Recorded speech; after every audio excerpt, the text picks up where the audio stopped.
Hello, welcome. This is me, Martin Anderson, with you for the next hour, possibly, maybe slightly more. Today, we're going to be talking about Raw, Smackdown. We're going to be talking about wrestling news. We're going to be talking about Summerslam 2020. We're also going to be talking about Zoey Styles and her homework, which this week is Mr Nanny, the film. Now, I went to cinema to see that film, and I haven't seen it since I went to the cinema. And I'm going to be honest, I'm excited to see what Zoey Styles thinks. A film that came out before she was born that I went to the cinema to see. So that tells you the age difference there with my wife. Anyway, we'll ignore that. This is the time where we normally do the wrestling news. So let's do it. Wrestling news. So this week in the wrestling news, now we normally talk about lots of news and gossip. So let's talk about first a little bit of gossip. Now, Bret Hart is part of quite a few documentaries on the WWE network. Just about all of them have been removed this week. Now, it would appear the argument was over footage that is from Calgary Stampede Wrestling. Now, Vince and the WWE do own the Calgary footage. However, due to a deal they signed with Bret, they don't own the footage with Bret. So I believe, according to the reports anyway by PW Insider, there is a little bit of a debate right now about who actually owns the Bret Hart footage. Now, based on the fact that when he returned to do the DVD in 2005, I think it was, 2005, 2006, the deal that he signed was that he would have the rights to his footage, so he could do what he wanted with it. However, it would appear WWE believe because it's Stampede footage that they own it. So as a result, quite a lot of these documentaries have been removed from the WWE network. So it's going to be interesting to see what happens in the next wee while. I don't think there's a major fallout between Bret and WWE. This is just literally about the ownership of the footage. For me, I've seen all this footage. I've seen all these matches. It would be nice if they would come to some kind of agreement and this stuff could be highlighted on the network again for the new followers who come in the next little while. But it's not just Bret Hart footage that's leaving WWE. Apparently, Renee Young's handed in her notice as well. So whenever her contract is up, she will not be renewing and she will be leaving. Which, you know what? I'm a little bit gutted by that. I thought she had the potential to hopefully take over from the dreadful Michael Cole. However, when she did get to be a commentator on Raw, she was playing third string to Michael Cole, and she was not really getting a lot to say or a lot to do. Certainly when you watch her on the shows that she does out with commentary, she is a bubbly personality and very good at leading the show. WWE, however, opted to still allow Michael Cole to lead the show. I think when Michael Cole moved to SmackDown, it would have been quite interesting if Renee Young had got a chance to actually commentate on Raw and have Jerry the King Lawler by her side, perhaps even Vic Joseph and Jerry Lawler, with Renee Young leading the commentary. Now, obviously, they took the gamble with Vic Joseph and Dio Madden. I think certainly Vic Joseph's a good commentator, but Renee Young could have certainly done a very good job of being entertaining, particularly if Vic Joseph was there to pick up the calling of the moves and the certain story aspects. Renee Young could have added a different dynamic to the commentary team. So it's a shame to see her leave. Even people like CM Punk have said it would be a shame to see her leave. She's somebody who WWE really have never done quite enough with, but they're very limited in what they can do if she's not going to be on commentary. Having her doing the backstage announcing, doing backstage interviews when they've got Kayla Braxton and Charlie Caruso and several other nondescript females that show up. Here's the thing. Why don't they have any males doing that anymore? I can't think of any of the males that are doing that, which is a bit crappy as far as I'm concerned. There's quite a few people that could potentially do that. I think Jonathan Coachman's getting a paycheck for doing absolutely nothing. Perhaps he's doing the pre-shows and stuff, but they're not really doing many of the pre-shows as far as I can remember, particularly with the shorter pay-per-views. Anyway, Stardom have cancelled events for the rest of the month. Apparently, they had a positive COVID test, so they've decided to cancel all their shows. The Stardom Yokohama Cinderella 2022 days was planned to be held in Kanagawa, Yokohama, Budokan on Saturday, August 22nd and Sunday, August 23rd. There's one new player scheduled to participate in the tournament. The new coronavirus, since a positive result has been found, the top priority is ensuring the safety of our customers. And although it's a tough decision to make, we will inform you that it has been cancelled or postponed. Now, obviously, this is a translation from Japanese into English, but they're taking a very bold and brave step of cancelling the show. I mean, it is cancelling the show, let's be honest, to protect the health and safety of their workers. Now, talking about workers, Liv Morgan is upset with WWE.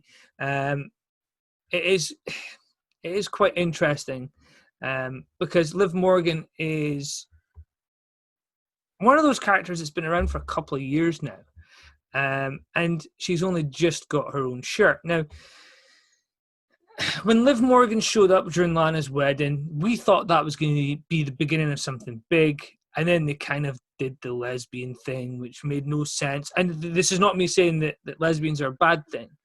Just in WWE, anytime they've done a lesbian angle, it's purely been done to titillate those male fans that are intrigued by those things. It never has any substance and it never goes anywhere. That's why you'll find, Darren Young, when he came out as gay, he kind of fizzled away, not because he was gay, but because they had no idea of how to use this person who could potentially be a figurehead for showing how diverse the company is, and they ballsed it up. Instead, they get somebody who isn't a lesbian to play a lesbian on TV. And, when you look around the real world right now, WWE have this major problem, and Retribution is a perfect example where they're trying to replicate Antifa and they're trying to replicate things in the real world. But instead of having people who are passionate, instead of having people who are bisexual, gay, or whatever it is, they have people who aren't try and play the role. And for me, that makes no sense, and WWE are going to really have to pay a heavy price eventually when people cotton on to it. But several years down the line, Liv Morgan's finally got her own shirt, and I'm looking at it right now on the screen. It's LIV. On the L it says "Watch Me." The I is a picture of her, and then there's a V. It looks like something a student did at college. It's not a great T-shirt, but at least she's got one, and that's kind of the positive. Now, ESPN are running a story looking at the in-ring debut of Dominic, which takes place on Sunday. We are going to preview SummerSlam very, very soon. However, the debut is allegedly going to take place on Sunday. I say allegedly because obviously in WWE sometimes they do swerves. The article notes that Rey Mysterio's son may actually perform under the name Prince Mysterio. He's already had gear and a mask designed for the gimmick, and Rey Mysterio has also spoken about the gimmick. Now, let me just quote, I did this last week, so just stick with me. We actually talked about it. He definitely has to continue with the Mysterio dynasty. It's in his genes. I think we're going to incorporate that eventually and create a good story so the fans can understand the rich history behind Lucha Libre and the masks. Dominic noted that he'd like to wear a mask, saying, "I've always wanted to wear a mask, mainly because of tradition. It's important to keep that tradition going. Now with my face being out there, I think it would just have to be introduced a little bit differently so people understand. I definitely want to wear one, but it has to be introduced properly." Now, here's the thing.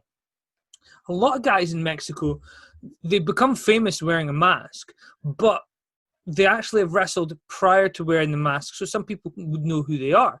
In Mexico, though, there is a very good tradition that are certain individuals, their face has never been seen. So it's going to be interesting to see how WWE actually play this story out. I know Tiger Mask wrestled here in Aberdeen prior to the Tiger Mask gimmick. So it'd be quite interesting to see what they do with Dominic. I think Prince Mysterio, I kind of get it because of how important Rey Mysterio's been. It kind of is a next generation style name. I certainly don't think they should call him Rey Mysterio. But you know what? Stick with Dominic Mysterio. Dominic Mysterio is a name that I think will work. Right, so we move on. We did talk about the Speaking Out movement, and we did mention briefly the Velveteen Dream allegations. So let's discuss in a little bit more detail something that has come to light this week. Now, these are not more allegations, but obviously Triple H said that WWE did a full investigation and found zero evidence of any laws being broken or any reason to fire Velveteen Dream. That hasn't stopped several things happening this week. Now, I'm going to put up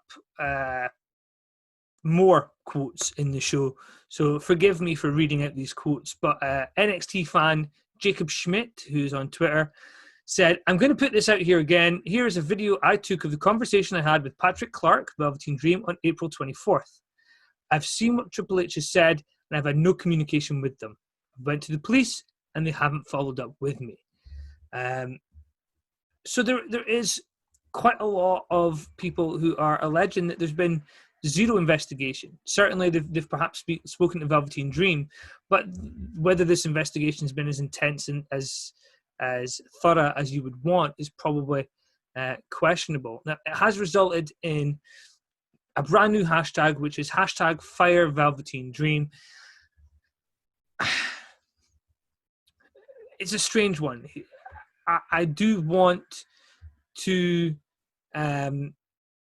give him the benefit of the doubt in the sense that he's never been charged with anything. So as far as that's concerned, he's not guilty. But for me, the problem is that it would appear the investigation is not being as thorough as it should have been. Then perhaps if they were a bit more thorough, the investigation would show that there's perhaps a massive misunderstanding, or the investigation would show he is a you-know-what and he needs to be removed from his role. The simple fact is that whilst you still have this allegation there, WWE certainly should not be putting him on TV. This is a massive misstep by WWE and something that I think many people are going to take quite a lot of anger, frustration that the WWE want to feel like they're supporting people, but somebody who has these allegations haven't been fully investigated, at least on the surface from what we can see. One of the people making the allegations has never been spoken to by the police, has never been spoken to by WWE. That doesn't sound like an investigation to me. That sounds like they've went to Velveteen Dream and said, are these true? He said no, and that's it. A lot of people were under the impression Velveteen Dream was suspended. In reality, he was actually off due to an accident that he'd had, the timing of which has led to a conspiracy theory that he was in fact suspended, like several other WWE stars in the light of the Speaking Out movement. However, Velveteen Dream allegedly was out due to an injury sustained in a car crash. Now, somebody has already been on his Wikipedia, and again, this is going to be a quote, but you have to stick with me because by the end, you will see why this is funny but insensitive. And I love funny and insensitive things. Just wish it was a slightly different topic. Anyway, here we go. Patrick Clark Jr., born August 19th, 1995, is an American professional wrestler currently signed to the WWE, where he performs on the NXT brand under the ring name R. Kelly Jr. I shall leave that there. I shall let you figure out why that's funny. Now, let's talk about WWE Thunderdome. I have registered.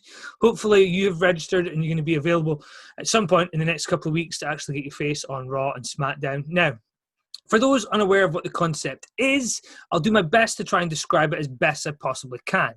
Now, the Thunderdome concept is obviously of a cage over a battle that's taking place and everybody can climb on and see it from different angles.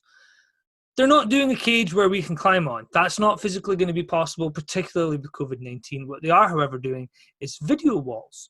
And you know those tickers that they have at every WWE show, the one that's usually up in the crowd and it says like Raw or Smackdown or the name of the pay-per-view or whatever it is. They have something very similar to that where the fans would be. And instead of being the Raw logo, they're actually going to put up live feeds of people's webcams watching Raw and Smackdown. Now, the great thing is you can be able to sit and watch Raw and Smackdown live, but you're actually going to be in the crowd when you're watching. Now, they can't guarantee everybody's going to be there. They can't guarantee you're going to be on camera. However, you're going to be one of the people in the crowd. There's a good chance you're going to be on Raw or Smackdown. This is a very cool and unique initiative the WWE are doing, which forms part of their residency at the Amway Center in Florida and is part of a process of trying to get some fans back involved. Obviously, as they're allowed limited fans, I think we'll start to see maybe the front few rows get fans, then the video walls behind, and then perhaps we'll transition to having more. Now, in the week where AEW announced that next week they're going to have a small amount of fans, I believe roughly 10% of the capacity that they've got cordoned off, which isn't the full size of the venue you're using, but is, of course, the 10% of the section that they've got available. So there's going to be some fans there. It's going to be interesting to see how that works. I certainly believe companies shouldn't be rushing into this, and I think it's a great call in one aspect by AEW to start small. From what I read, 10% of their capacity, that'll allow them to maintain social distancing. On the other hand, there's a major risk here, and if their fans fall ill, then it could lead to the wrestlers falling ill, could lead to them being taken off air. However, Florida seems quite a relaxed state when it comes to wrestling right now. I know that if WWE were to fly to New York, for example, which is one of the locations they want to look at for SummerSlam, they could face issues getting people back down to Florida. So it's going to be quite interesting to see. Now, in addition to this, addition to the video wall where we could potentially be part of the show, there's quite a lot more special effects being used on this week's Smackdown. Now, that will air in a few hours, but one of the interesting things that we have to note here is they're talking about having drones, they're talking about the camera angles being different. Now, they have run trial matches, and I'm going to try and stick the picture in here. Hopefully you can see from the picture roughly what it's going to look like. They've used a couple of trainees to practice and get the kinks worked out. The building is almost complete. I believe they're still working on a few cosmetic things based on the pictures that I saw earlier. It's quite interesting to see WWE trying to do something a little bit different.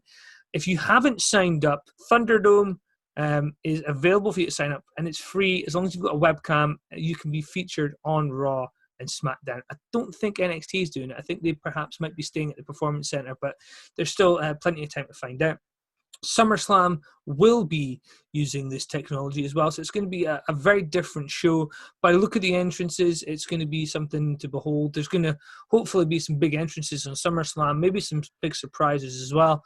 There is talk of fans getting back into WWE shows very soon, so I'm very intrigued to see what happens here, because we may only get this for a couple of weeks and then we start to see fans trickle back. But based on our experiences here in the United Kingdom, it's not a great time to be a wrestling fan. Shows are not running and things are not going as smoothly as we would want. However, the first steps are being made with the big shows in America, so we should not be far behind.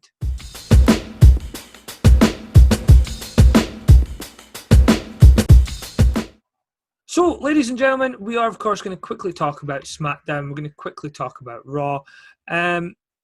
One of the things that I find quite interesting about SmackDown in recent weeks is that they have been pushing some stories for a change. We did see Joseph Park come out with AJ Styles, where they had a whiteboard where he was going to list the people who were good enough to face him at SummerSlam. They pulled down the tarp that was covering it to reveal there's no names because nobody's good enough to face him. Typical heel heat. Jeff Hardy came out, challenged him to a match.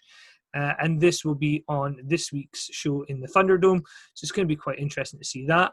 We saw Braun Strowman basically getting slapped around by Alexa Bliss, which was interesting because I still think Braun's trying to protect her and pushing her away so the Fiend can't get to her. But the Fiend did try and come down into the ring when the lights went out, and then Braun Strowman is actually on the video screen. There's always a risk with the Fiend that things get a little hokey, so it was quite interesting to see something a little bit different. It was this close. It was nearly hokey. It was kind of weird. But in front of me, I've got a picture of Mandy Rose with her shorter hair and Sonya Deville. I'm enjoying this feud because I didn't know Sonya Deville was as capable as she is. Now, I knew she was capable in the ring. She could perform. She could wrestle. She knew the moves. For me, the bit that I didn't know, because she'd never been given the chance, was if she could talk. Every time she talks, I hear Charlotte, and that's probably not an ideal comparison because she's not Charlotte in any way. But when she talks, her delivery is very similar to Charlotte. But she's very good. And this is the thing with WWE. They need to be bringing in talents that are going to get over. And for me, I think WWE have done a great job on SmackDown in recent weeks, getting several talents over that probably wouldn't have got over several months ago. There was an attack by Retribution on SmackDown as well, and Big E attempted to rally the locker room, which saw Sheamus come out looking almost like Brad Pitt in Fight Club, with the kind of white shirt, taped up fists, with a weird, I call it the old man hat. So it's quite interesting to see what was happening there. Sheamus defeating Shorty G. There was Grand Metalik defeating Shinsuke Nakamura, which mind blown. We also saw King Corbin attack Matt Riddle backstage. So SmackDown, not a solid 5-star show by any stretch of the imagination, but not as horrible as it's been in recent months. Now let's quickly look at Raw, because we are going to be doing our SummerSlam preview very soon. And Raw opened up with a Drew McIntyre promo getting interrupted by, various things happening, including cameras changing and things being sent, video pictures and all that kind of stuff being put on screen. And then we then find out that the Retribution are in the WWE truck, which was quite interesting, something quite different. We haven't seen it in a while, but we have seen it before. We then saw Apollo Crews defeat Shelton Benjamin. Shelton Benjamin then won the 24/7 championship. We then saw Angel Garza defeat Ivar. Zelina Vega was revealed behind the poisoning of Montez Ford, which included some CCTV footage, which apparently was focused solely on one crate. WWE, again, forgetting the fact that CCTV would not focus solely on one crate. It would be let's not worry about technicalities. Natalya defeated Mickie James via count-out. For me, it was very weird that she was counted out. It just seemed to kind of come out of nowhere. There wasn't enough done to her for it to be justified. The interesting thing was at the end of the match, Lana was taking a video as if she was posting something to Instagram. Not on Instagram, so I don't know if she was, but that was quite interesting. And Asuka and Shayna Baszler defeated Sasha Banks and Bayley. Shayna Baszler actually got a submission hold on Bayley. We did then see Nia Jax at the end, who kind of went after Shayna Baszler. So there's some tension there, and that'll be revealed in a second when I talk about Raw Underground. Peyton Royce defeated Ruby Riott, again pushing the fact that those guys can't get along, Ruby Riott and Liv Morgan. I think they're going to become a tag team, a proper tag team, and start competing. It certainly will be a better use than what's been happening. We can see WWE putting some effort into the women's tag division. Lana and Natalya being put together, putting back the Riott Squad, etc. Then we move into Raw Underground, and we see the Viking Raiders ambush Dolph Ziggler. Dolph is an amateur wrestler. He came across really well. But we move into Rey and Dominic, who managed to actually attack Seth Rollins and Murphy with kendo sticks this week. Now, Rey, interestingly, is wearing his old masks, but they've obviously stitched something in to cover his eye. Do you know what? I think I'm glad Rey's sticking with WWE. I'm a big fan of Rey Mysterio. I certainly think it's going to help Dominic in the coming months, having his father around to help him out. Now, this is the part that's quite interesting. We went to Riddick Moss and Arturo Ruas. Arturo Ruas is a lot older than he seems, but he's somebody who did come across very well in Raw Underground a couple of weeks ago. And him and Riddick Moss had a fairly strong match that ended with them rolling outside. The Hurt Business defeated Apollo Crews, Mustafa Ali, and Ricochet in a six-man tag match. Then Cedric Alexander won the 24/7 championship. We then saw Cedric Alexander defeat Akira Tozawa, and Shelton Benjamin come out and got the 24/7 belt back off him. Now, we went to the Raw Underground, and this is where we saw Marina Shafir being crushed by Nia Jax.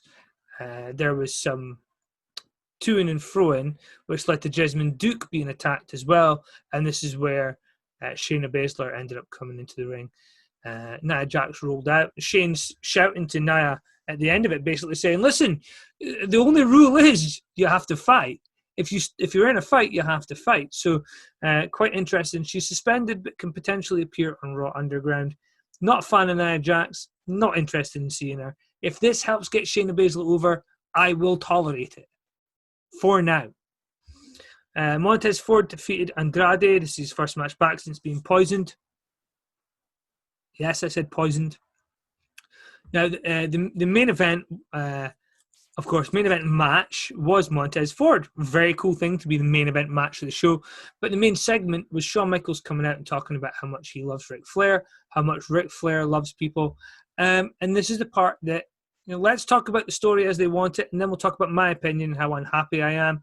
We saw Randy Orton punt Shawn Michaels after giving him an RKO, and we then saw Drew McIntyre being dropped with an RKO as well. So we go off the air with Drew looking very vulnerable.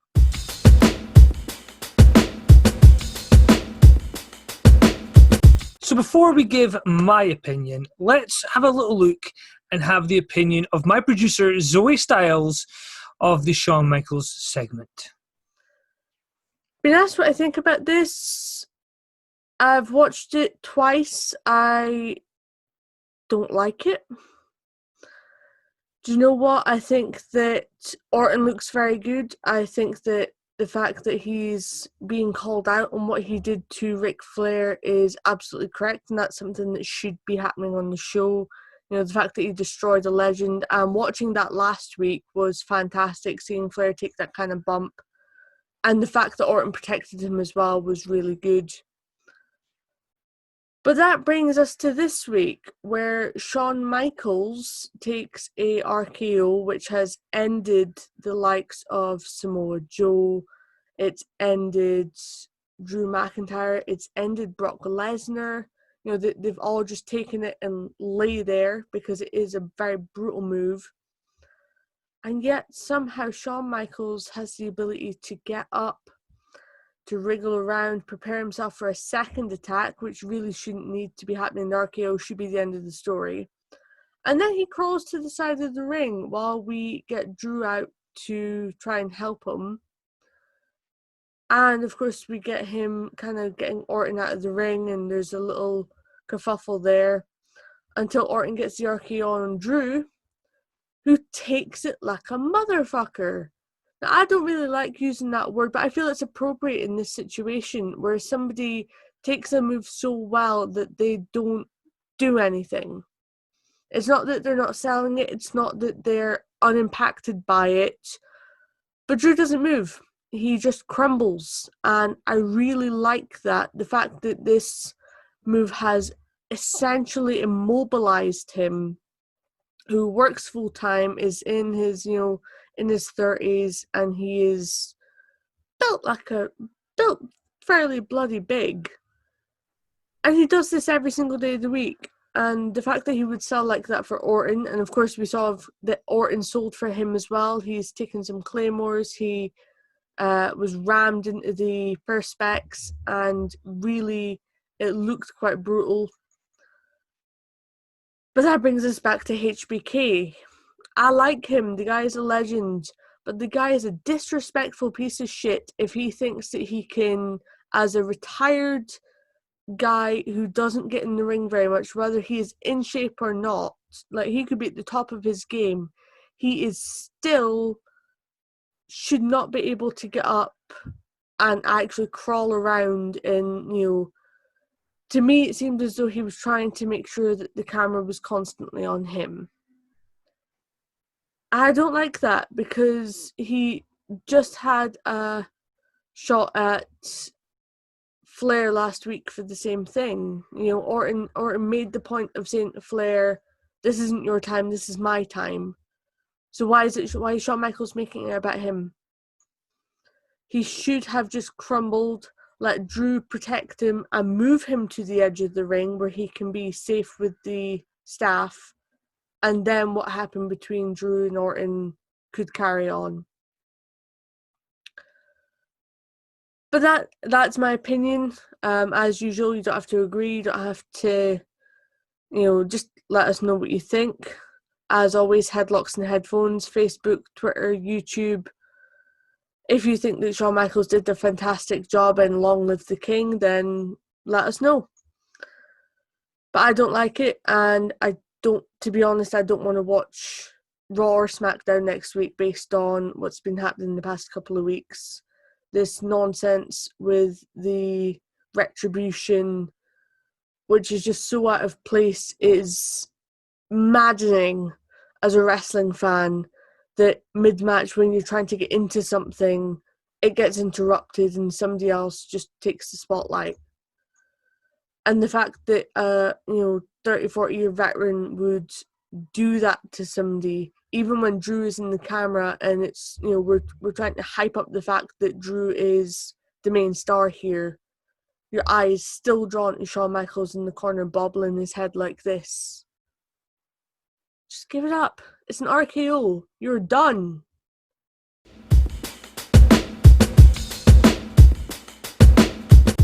I'm sorry, but for a guy who's been retired for over 10 years to take an RKO and a punt and be pulling himself up in the corner and standing on his feet, whilst your world champion, who's bigger than Shawn Michaels even thinks he is, gets dropped on his ass from an RKO and doesn't move.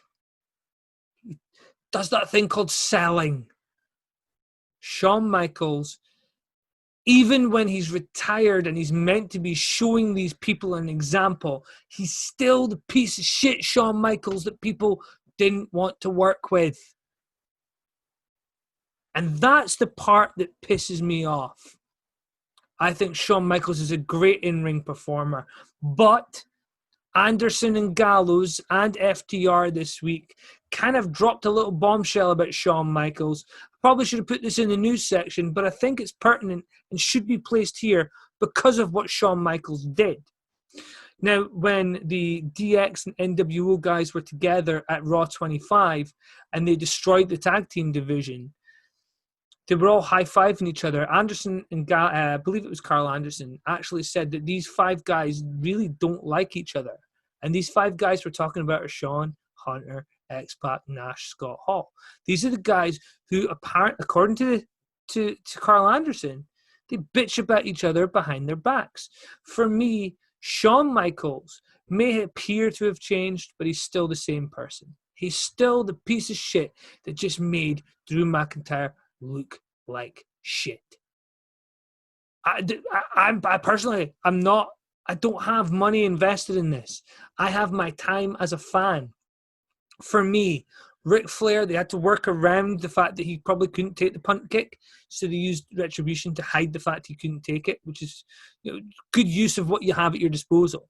Shawn Michaels getting back to his feet so quickly after taking both those moves when everybody else has sold it so well. When Edge sold it like he'd been knocked out, when Christian sold it so well, when Ric Flair sold it. Shawn Michaels telling us he's better than Ric Flair. He can stand up.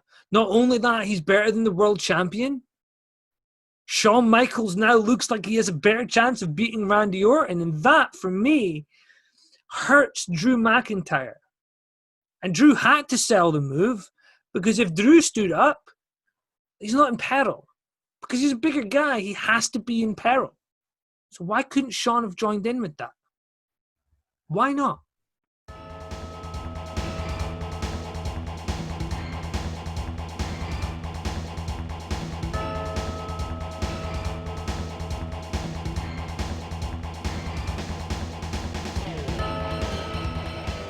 Now, last week I had Gordon Stephen, who from this point on shall be known as Gordy.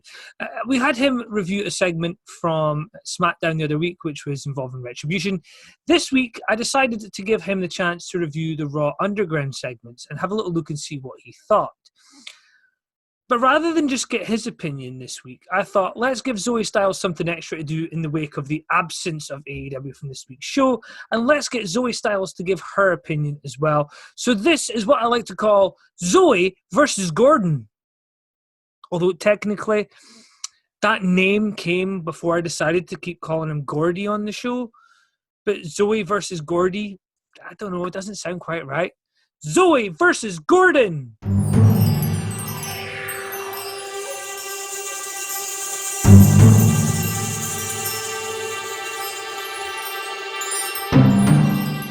Hey, Zoey Styles, been asked my opinion on Raw Underground this week, the August 17th episode. And you know what? The fact that we have Raw Underground is an exciting new segment on the show. You know, anybody can go after anybody. But watching this segment in particular, this kind of clip you have, for me it seemed quite staged. You had one of the 4 horsewomen, of course, in the ring, and they are kind of going at it.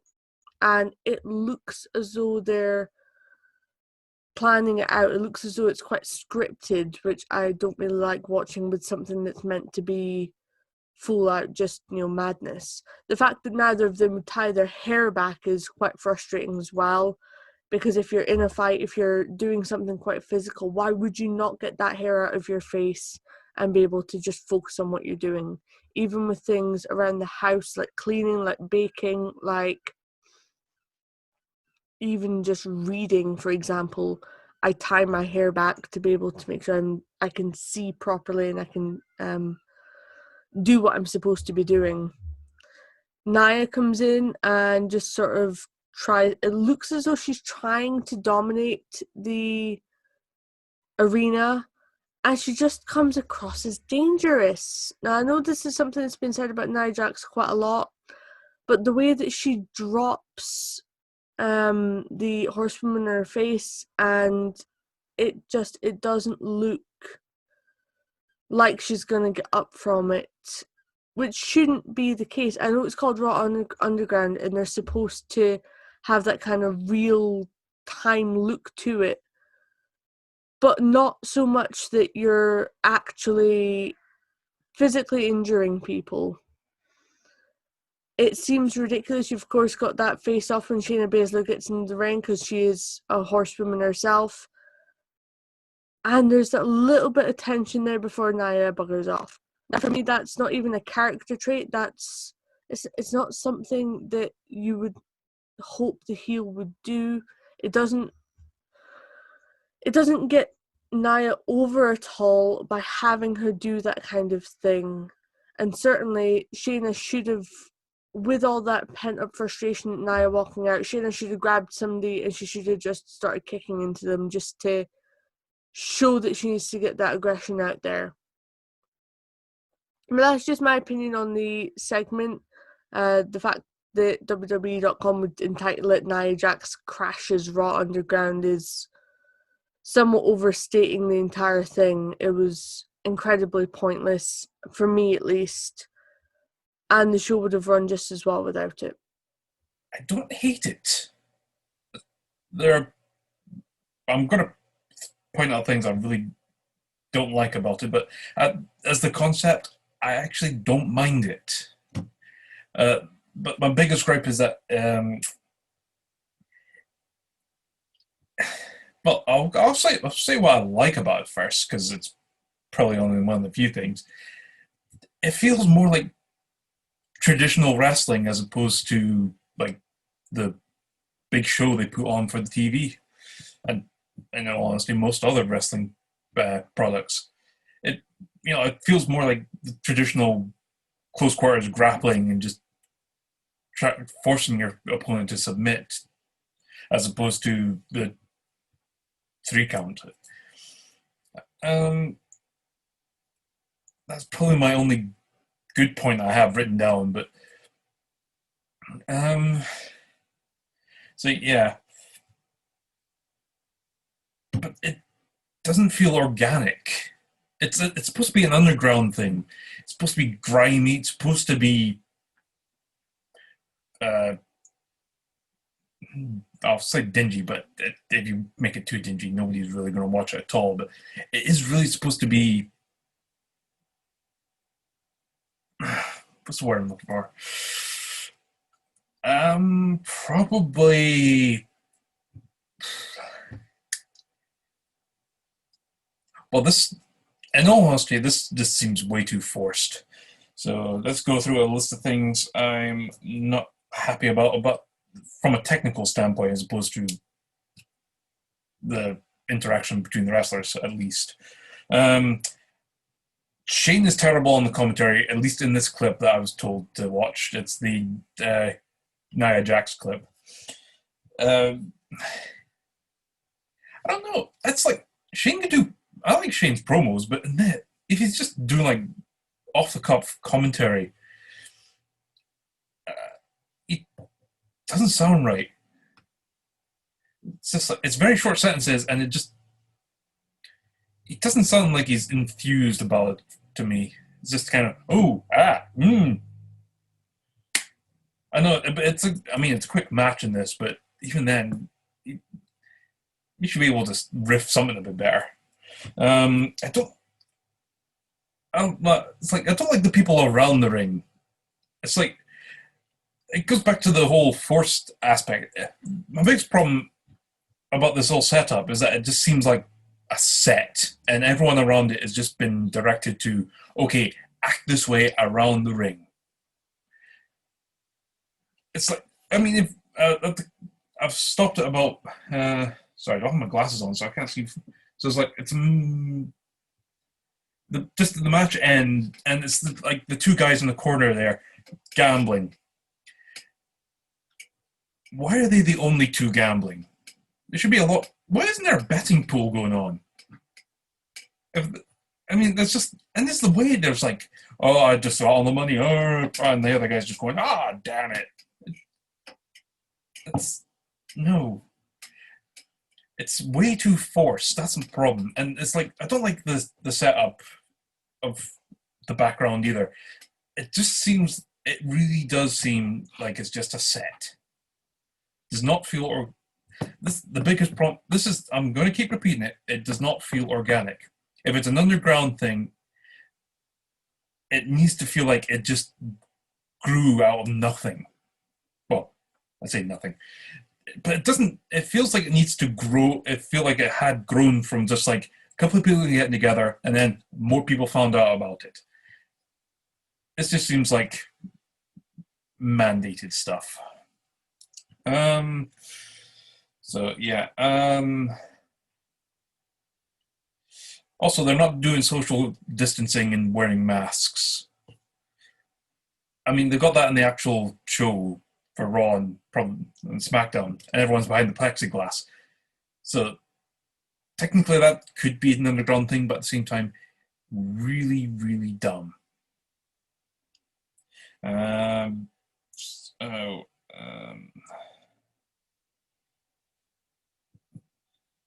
Yeah, mostly it's just that. It's mostly just a technical setup but it's generally fine enough. I probably would watch it again just based on that, but let's get onto the wrestling. The match itself, while very short, again, as I said, I liked it. It seemed it was a very technical match, and I do like the more technical wrestling as opposed to the showmanship. But when it's like, no, yeah, what did I say about that?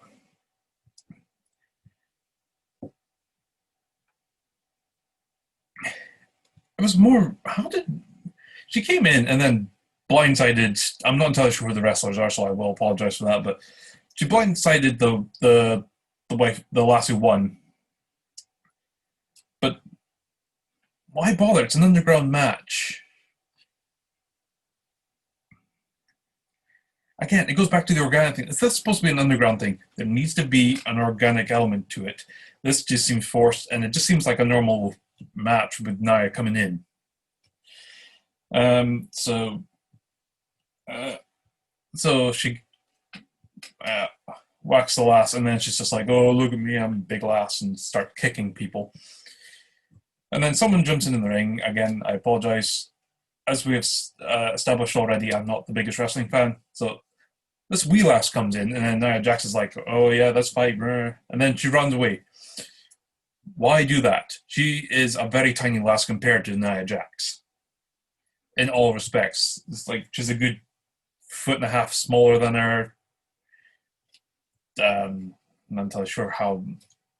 Definitely not as heavy as Nia Jax. Why would Nia Jax run away from that? Especially since at the end, Shane says the only rule is you have to fight, and she just runs away, and then it just doesn't make sense. Also, something that annoyed me is, why didn't I roll out of the ring when there are no ropes? It bothers me, because why didn't she just jump down? You didn't need to roll out. There's no ropes to roll out under. So yeah, those are my biggest gripes of this, but as I said, I'd probably watch this again, actually. I like the concept. Some things need to be I won't say reworked, but some things need to grow and don't feel as... I know it's supposed to be like a work shoot style, but it needs to be more of the shoot style rather than the work. Because, again, I'd watch it because more for the technical aspect of the wrestling, but yeah, this needs a lot more work, but there's something there. That's my opinion on this.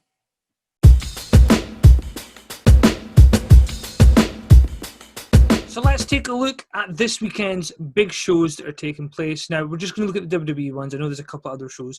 Ring of Honor have some tapings coming up, and several other shows are taking place this weekend as well, but including AEW, which we're not going to be talking about this week because we're not going to have time to. We're not going to be able to put the Saturday show back in time. We will, however, talk about next week, the AEW Saturday Night Special. Anyway, Takeover takes place on Saturday, and again, it's in a closed venue. Let's take a look at the card. Finn Balor versus Timothy Thatcher, two guys who probably should have been in the multi-man match for the North American Championship. However, what's quite interesting there is those are two guys who could hold that belt and you'd be perfectly happy. And I say this a few times on this show. There are people who hold belts and you really would be a little bit disappointed. But with Finn Balor and Timothy Thatcher, had they got into that match, you'd be quite happy for them to hold it. Now, Finn Balor seems a little bit lost on NXT just now. I would love to see him go back to Raw or SmackDown. Certainly, I think he'd be somebody that Shane McMahon could be looking at pushing. That's something we didn't talk about on the news section because obviously it's still technically gossip at this stage, but there's rumours that Shane McMahon could be handed control of Raw, which would be very interesting because it's known that he likes to have a slightly different type of product to what the normal is for WWE, and Vince McMahon would at least let him have a say. But Finn Balor versus Timothy Thatcher, which will be a cracking match. Breezango versus Oney Larkin and Danny Burch versus Legado del Fantasma, which is Jack and Wild and Raul Mendoza. Far too early for them because this is a number one contender tag match for the NXT Tag Team Championship. Breezango and Tyler Breeze seem like they're the ones that are going to get that. I think that makes the most sense heading into a match with Imperium. We then have Keith Lee versus Karrion Kross.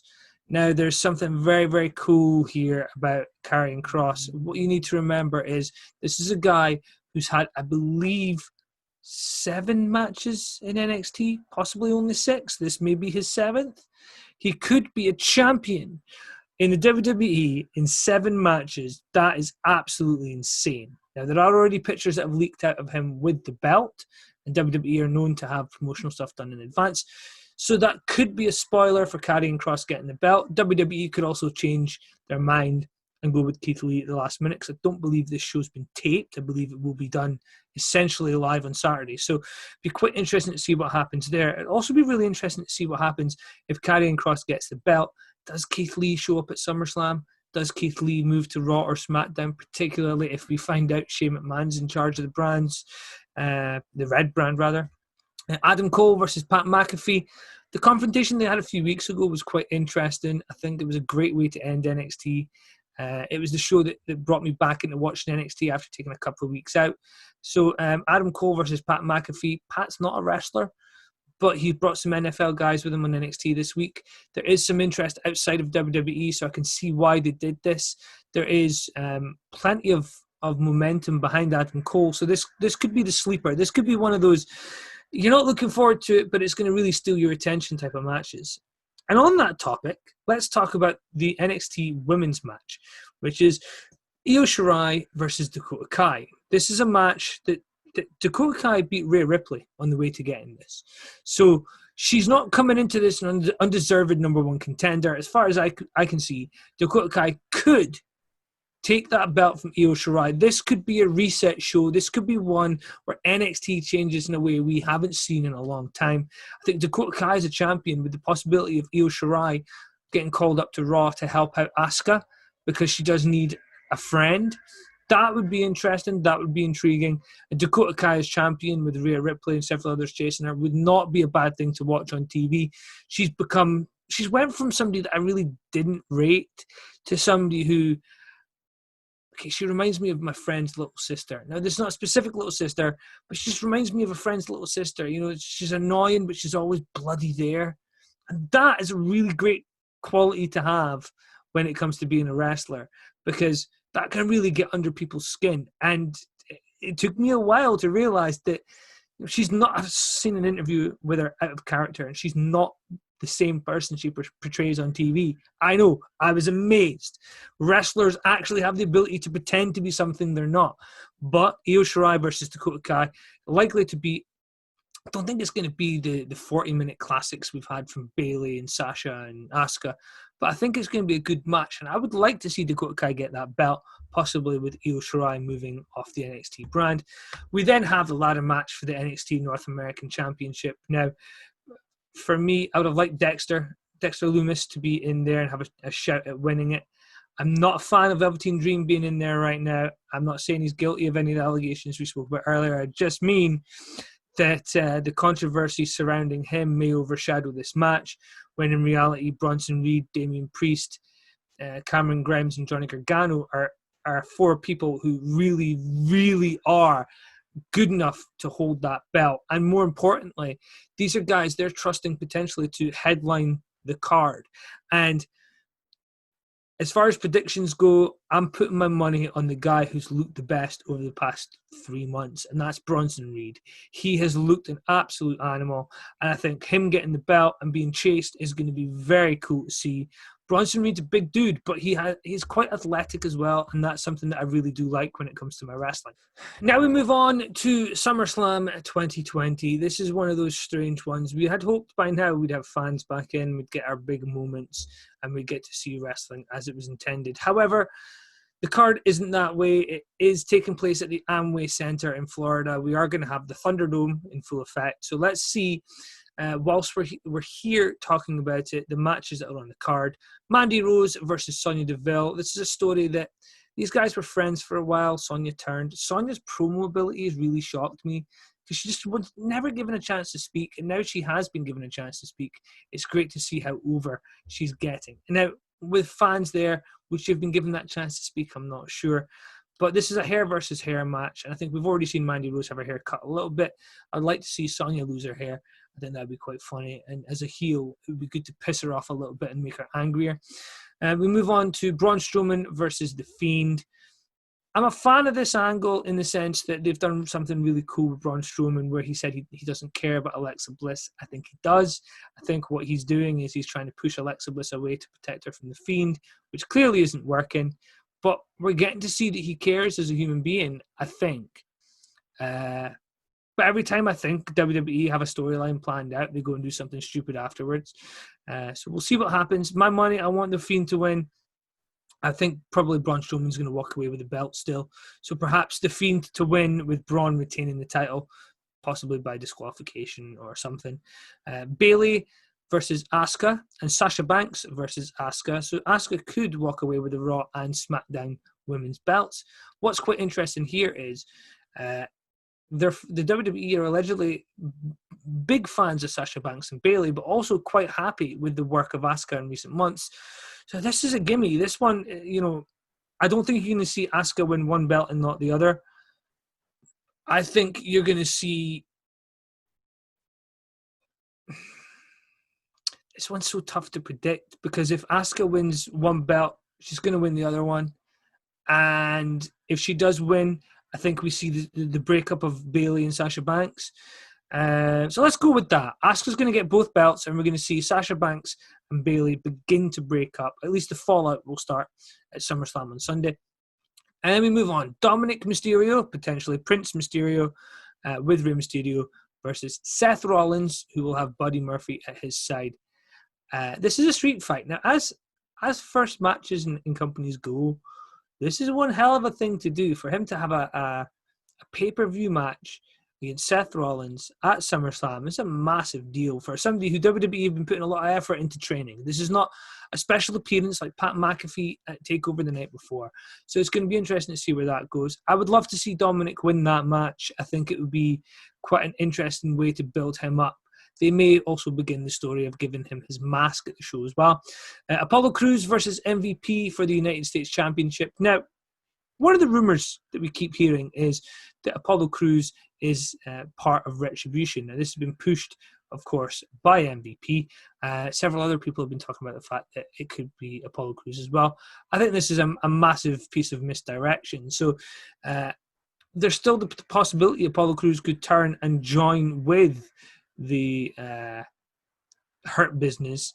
However, I think Apollo Crews is kind of being given the Ahmed Johnson storyline here. You have the Nation of Domination. They need their Ahmed Johnson to be there, and he's going to fight that for as long as he can. Whether he manages to succeed or not is a different story. I think Apollo Crews is going to retain the belt. I think that makes the most sense. His promos are coming across really well. This is not the time to take the belt off him. Now, Street Profits, who are the tag champs, versus Andrade and Angel Garza. We did have proof this week on Raw, as mentioned earlier. that Zelina Vega is the one who poisoned Montez Ford. We did see the return of Montez Ford. However, this is such a Bruce Pritchard, Pat Patterson storyline that somebody's being poisoned. It's ridiculous. It's cheesy. Not a fan of it. These guys are already virgin on cheesy, the Street Profits. So to start throwing them into cheesy storylines is for me, it doesn't work. But hopefully, Street Profits walk away with the belt. That would be quite an interesting thing to see. How Andrade and Angel Garza react to Zelina Vega after her stepping over the lines of decency, still doesn't get them the tag championships. Does that result in the end of their relationship? Now, I know they've written Aleister Black off TV, but I think it would be quite interesting if Aleister Black and Zelina Vega, who are together in real life, ended up as a partnership on screen. I think there'd be quite an interesting dynamic there for this couple. So I certainly think Zelina Vega could move on to a different storyline without being harmed. And Andrade and Angel Garza are two people who could move on to something else as well without being harmed. Now, we move to the main event, Drew McIntyre versus Randy Orton. And I know people will disagree with me here. This has to go to Randy Orton. Randy needs the belt, and he's going to carry it to WrestleMania. And this is where Drew McIntyre will get his WrestleMania moment when fans are allowed back in a major scale into buildings. Fingers crossed that's what happens, because if Drew holds the belt, beats Randy Orton, there's nobody left for him to face on that card. I think Seth Rollins has been done. The only other options they maybe have are drafting somebody from Smackdown or Finn Balor, Samoa Joe, those kind of people. I just think Randy getting the belt, and then you line up the challengers for Randy Orton over the next few months. Drew McIntyre becomes his challenger for WrestleMania. I think that makes the most sense for me. So that is how I think SummerSlam's going to go. Let me know how you think SummerSlam's going to go in the comments. And we're going to join Zoey Styles for her homework now. This, of course, is the Mr Nanny film and what she thought of a film that came out the year before she was born.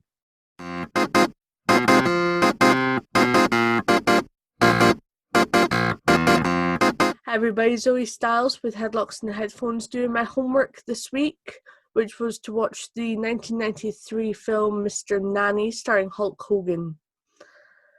Now, my opinion on this movie is that, do you know what? I actually really enjoyed it, despite the fact that it got some bad press when it came out and hasn't aged well since. Certainly a family comedy about a retired wrestler looking after a family in crisis, and the hilarity that ensues definitely had me giggling away at various points.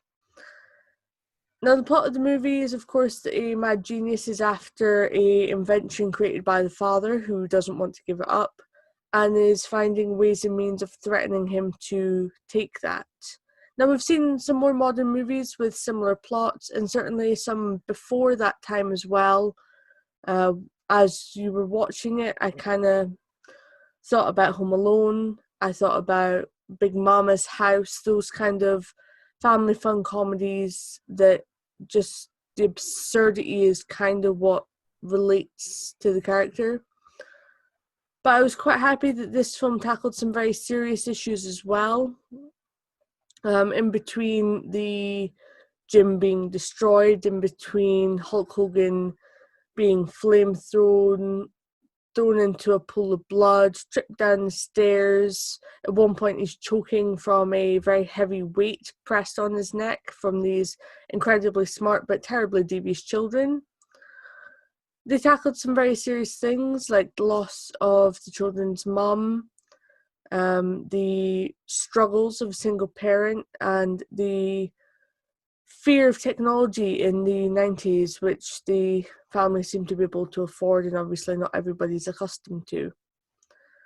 I really like the fact that the film was quite short, so although you were exposed to such ridiculous things, it wasn't long enough that you were wondering what was happening next, and the end kind of takes you by surprise. Spoiler alert, Hulk Hogan wins. But that said, he looks a lot like a wimp for most of the film. he takes a lot of bumps for these kids, and he, dresses up like a ballerina. The hair was absolutely beautiful, by the way. And he seems to just take it seems as though Hulk Hogan is trying to put across that more relaxed, I'm not out to kill you side of him. And what a funny coincidence that the villain in the film also has a history with Hulk Hogan and the man that got him the job as well. We do see some wrestling in this film. We actually do see some of the great wrestlers of the time. You've got Afa, Brutus the Barber Beefcake, George the Animal Steel, Jim the Anvil Neidhart, and of course Kamala at one point is in there somewhere. And it's all to build up this premise that Hogan has lost his way as a retired wrestler, and he's trying to find himself by taking on these jobs, and these kids change him even though he changes them too, which of course is the formula for the typical of age plot. I really liked the fact that the father was kind of distant, but then had an epiphany because this hulking 6-foot man tells him that he's an absolute moron and he needs to wake up, which quite frankly, had it been anybody but Hulk Hogan, you could see him getting fired very easily. And the fact that there's just this bond between the whole cast. You've got the sassy cook that doesn't take a no for an answer and kind of warms to the stranger that's going to come in and hopefully change their lives. The revelation at the end, of course, that she is a wrestling fan too is quite amusing because it kind of just ties the whole film in together. Now, this didn't get a lot of good press at the time or since. If you look on Rotten Tomatoes, which is, of course, where we get all our wrestling and film knowledge from, it got a 6% rating based on 16 reviews that it had at the time. Now, I don't think it was all that bad. Certainly, it was formulated. It was ridiculous. But you got those good feelings in there that you would hope from this sort of slapstick comedy that's certainly of its time. Of course, we know in the end that Hulk Hogan wins, the bad guys lose.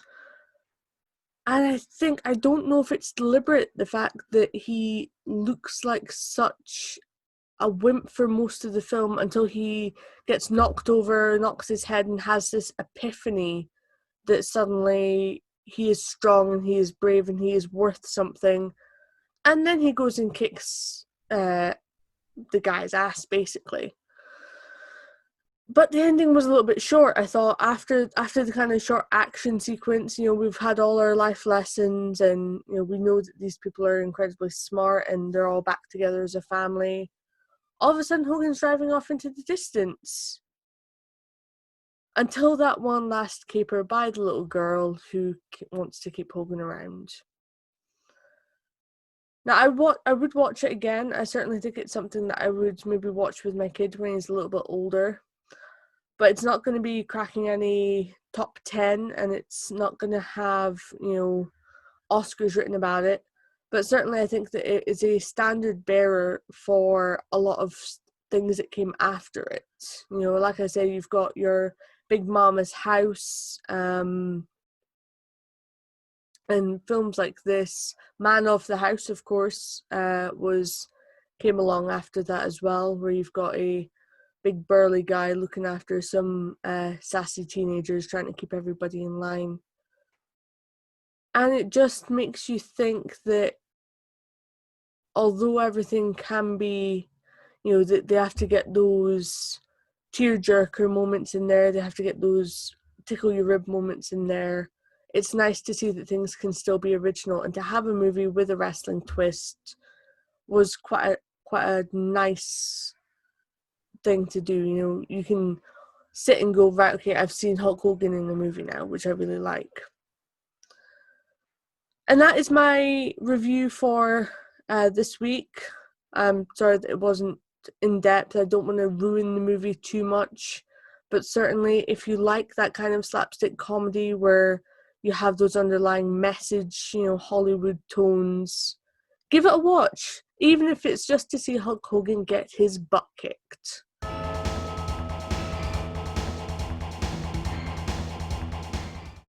Now, in recent weeks, we have had some back and forth between myself, JJ, and Murphy. And I do want to say that today, Murphy was meant to be on the show. And I did have a conversation with him. And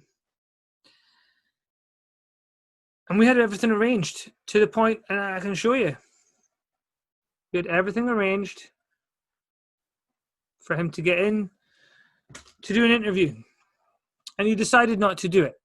Now, I don't know the reason why, but he saw the information there and opted not to respond, which is fine. Because obviously, if he chooses not to respond and only respond when he sees fit, then perhaps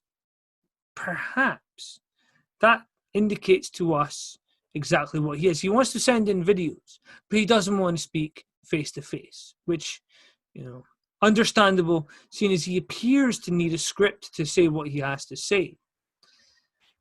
Now, on that note, this week we have a video from JJ Andrews, who had quite a lot to say about Murphy, and had the interview with Murphy went ahead, we were not going to air this video from JJ. We were just going to put the Murphy interview on. But Murphy, who was going to use this as an opportunity to promote the fact that he has a backyard wrestling fight coming, has decided that he doesn't want to promote that fight. He's also decided that he wants to ignore the messages again, which is kind of the reason why JJ's a little bit pissed with him as well. Now, in light of that, next week, I'm going to air a video from Murphy that he may regret, but it's one he sent to me in a weaker moment, and I'm going to air it on next week's show. But this week, let's see what JJ has to say about Murphy's allegations of him being a criminal and whether or not he's a friend.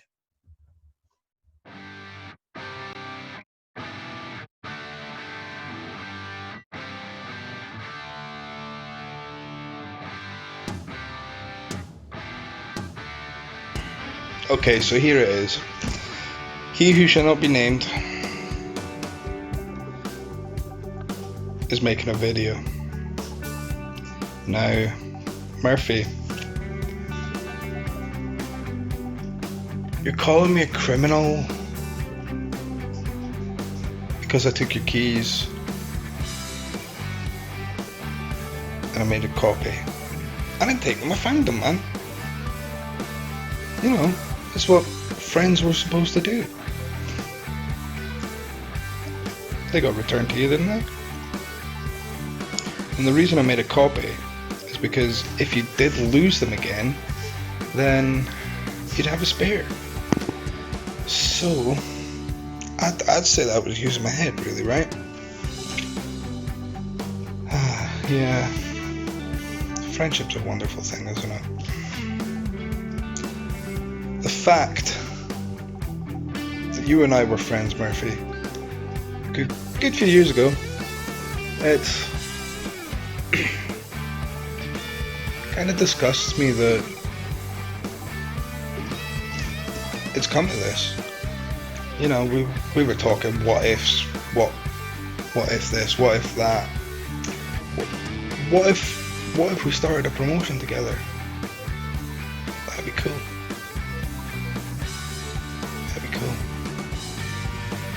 And then you decide to start it. Fantastic. Great. Let's hope it hits heights that have never been hit before. Genuinely, I really hope it does. Yeah. But hey, friendships go out the window for business, don't it? Now, going back to me being a criminal.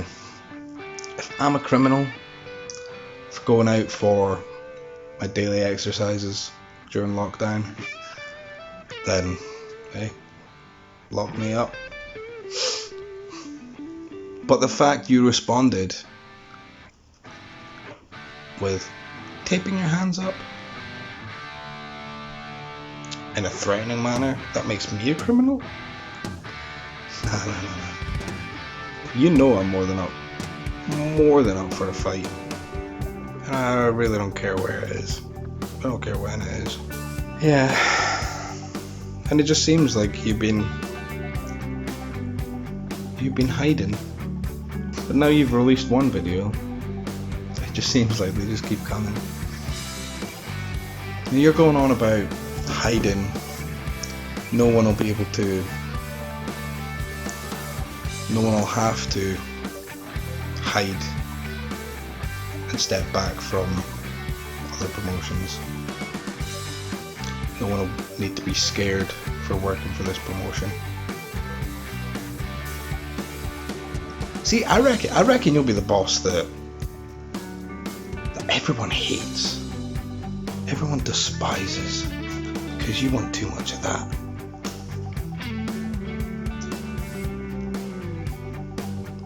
It might be a safe place. It might be a safe place to work. But who's going to want to work for a dickhead boss like you? You come across all aggressive. And you're saying all this about promotions, no one having to back down from anyone. No one needing to back down from anyone. But why was November show last year cancelled?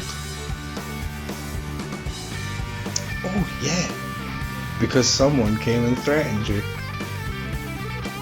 And yet you've done nothing about that, because that is criminal behaviour. Oh, back to that. But hey, I'm knocking on doors. I'm knocking on doors that I maybe shouldn't want to. You should know by now, Murphy. You should know by now that I will go head first into anything. This I do not care about. Because, I'll be honest,